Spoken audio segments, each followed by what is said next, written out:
দাজ্জাল বের হবে খোরাসান অঞ্চল থেকে।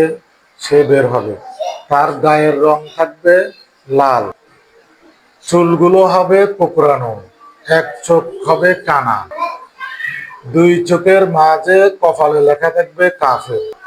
দাজ্জাল আসার পূর্বে 3 বছর পর্যন্ত দুর্ভিক্ষ দেখা দিবে। 70,000 ইহুদি তার অনুসারী হবে। তখন সে নিজেকে খোদা দাবি করবে। সে চাইলে বৃষ্টি বর্ষণ করতে পারবে, সে চাইলে মৃত ব্যক্তিকে জীবিত করতে পারবে। তার সাথে জান্নাত ও জাহান্নাম থাকবে।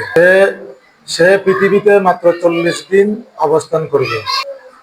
কিয়ামত সবচেয়ে ঘনিয়ে আসা কিয়ামত একেবারে ঘনিয়ে আসা সবচেয়ে বড় আলামত হলো দাজ্জালের আবির্ভাব।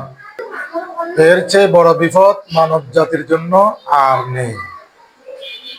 এই ধরনের গুরুত্বপূর্ণ কিছু ভিডিও পেতে আপনারা ভিডিওগুলো কমেন্ট করবেন এবং শেয়ার করার অনুরোধ রইল, এবং ফলো করা না থাকলে ফলো করে রাখবেন।